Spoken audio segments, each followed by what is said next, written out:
পিছন থেকে কেউ একজন আমাকে সম্বোধন করছিল, ওই যে জঙ্গি এমপি যাচ্ছে, যে আমার মাথায় একটি পাগড়ি রয়েছে এবং আমার চলায় সাদা পাঞ্জাবি সুন্নতে রাসূল রয়েছে।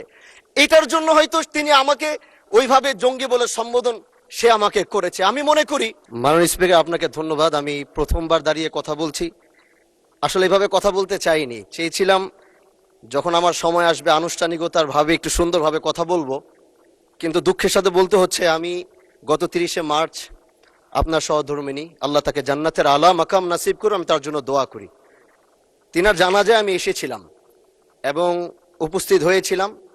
দক্ষিণ প্লাজা থেকে যখন আমি ভিতরে ঢুকবো, একদম কাছাকাছি পিছন থেকে কেউ একজন আমাকে সম্বোধন করছিল, ওই যে জঙ্গি এমপি যাচ্ছে।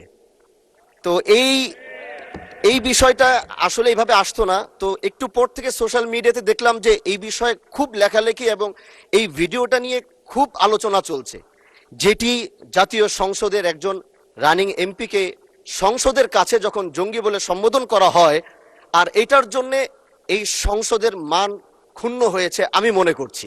এজন্য আমি আপনার কাছে একটি অনুরোধ করব, আমাকে জঙ্গি বলার কারণটা আমি যতটুকু মনে করলাম, যে আমার মাথায় একটি পাগড়ি রয়েছে এবং আমার চলায় সাদা পাঞ্জাবি সুন্নতে রাসূল রয়েছে।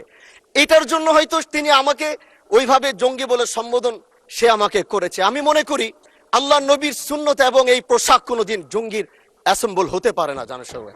এই জন্য আমি আপনার কাছে একটি অনুরোধ করতে চাই, মাননীয় স্পিকার, আপনি সিসি ফুটেজ যেটি রয়েছে, আপনি যদি মাননীয় স্বরাষ্ট্র মন্ত্রী এবং সংসদের সার্জেন্ট অ্যাট আর্মসকে যদি আপনি একটু অনুরোধ করবেন, বা তাদেরকে একটু নির্দেশ দিবেন যে কারা এই কাজটি করেছে।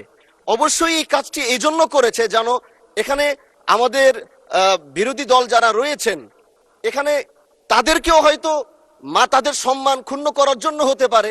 ওখানে প্রশাসন দাঁড়িয়েছিল, প্রশাসনের সম্মান ক্ষুণ্ণ করার জন্য হতে পারে।